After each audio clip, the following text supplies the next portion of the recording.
हिंदुस्तान में एक बहुत ही आसान और बहुत ही सरल तरीका है, मुद्दा से लोगों को भटकाने का, पॉइंट की बातों से लोगों को भटकाने का। और वो तरीका है कि कुछ भी घटना हो, कोई भी घटना हो, उसको जातीय रंग दे दीजिए, स्वर्ण दलित का रंग दे दीजिए या फिर हिंदू मुस्लिम का रंग दे दीजिए। इससे होता क्या है कि लोग पॉइंट की बात करना भूल जाते हैं। जो हिंदू होगा वो हिंदू के पक्ष में बोलना शुरू कर देगा, जो मुसलमान होगा वो मुसलमान के पक्ष में बोलना शुरू कर देगा, जो स्वर्ण होगा वो स्वर्ण के पक्ष में बोलना शुरू कर देगा, जो दलित है वो दलित के पक्ष में बोलना शुरू कर देगा। देखिए, मैं बात कर रहा हूँ साफ तौर पर गुजरात में जो अभी हुआ है, जो विकसित भानो नाम की एक मुस्लिम महिला थी और उसके 2002 में जब गोधरा कांड के बाद जो वहाँ कांड हुआ था, तो उसमें उसी 2002 में उसका रेप हुआ था जब वो गर्भवती थी, आज के तकरीबन 20 साल पहले। तो उस रेप के बाद उस महिला का जो गर्भ में बच्चा पल रहा था वो डेथ कर गया था। उसका एक और बच्चा था जो 7 से 8 साल का था, उसको भी मार दिया गया था। वो घटना होने के बाद 11 आरोपी गिरफ्तार हुए थे। उस रेप के केस में 11 को आजीवन कारावास का सजा हुआ था। आज तकरीबन 18-20 साल के बाद उन लोगों को बाइज्जत बरी कर दिया गया है। अब चूंकि गुजरात में एक लंबे टाइम से आप लोग भी जान रहे हैं कि बीजेपी की सरकार है, एक रेपिस्ट को आप कैसे बाइज्जत बरी कर सकते हो यार? एक रेपिस्ट को आप आज जिसको आजीवन कारावास कोर्ट से मिल चुका है, उसको कैसे छोड़ सकते हो?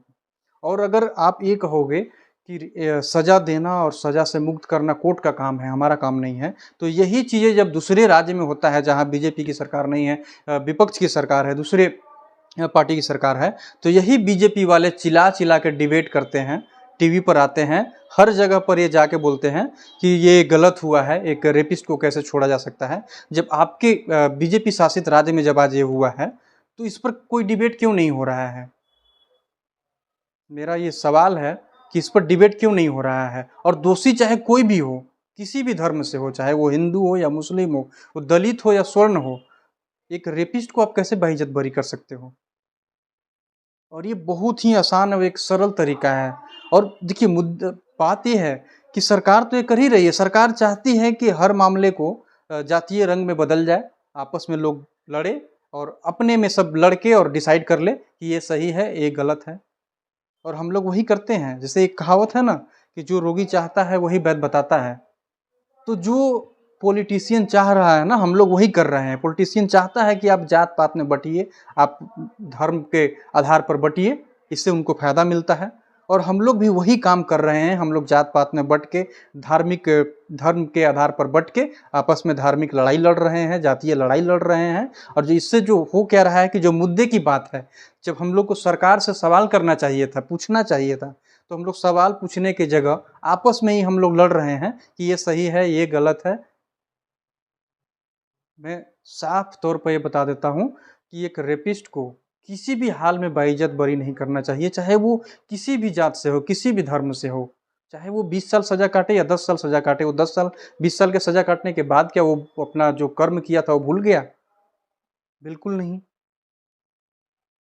इसमें कोई जातीय और कोई धार्मिक रंग आना ही नहीं चाहिए था। इस पर सीधा सीधा सवाल होना चाहिए था।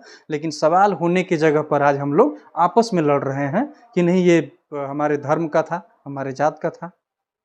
देखिए, उस रेप में जो पूरा मामला हुआ था वो मैं आप लोग को बता दूं कि जो रेप में 11 जो आरोपी गिरफ्तार हुए थे, वो चूंकि स्वर्ण से हैं, हिंदू धर्म से हैं, हिंदू धर्म में भी स्वर्ण से हैं और स्वर्ण में भी सबसे टॉप जाति से हैं। अब लोगों का यही कहना है कि चूंकि वो स्वर्ण से हैं इसलिए उनको बाइज्जत बरी किया गया है, वो हिंदू हैं इसलिए उनको बाइज्जत बरी किया गया है। कुछ लोग इस पर आकर सफाई भी दे रहे हैं, बहुत तरह की बातें कर रहे हैं। तो इस तरह की बातें नहीं होनी चाहिए। रेपिस्ट चाहे किसी भी धर्म का हो, किसी भी जात से हो, किसी भी समाज से हो, उसको किसी भी हाल में बाइज्जत बरी नहीं किए जाना चाहिए। मैं साफ साफ ये बता देना चाहता हूँ। जय हिंद, जय भारत।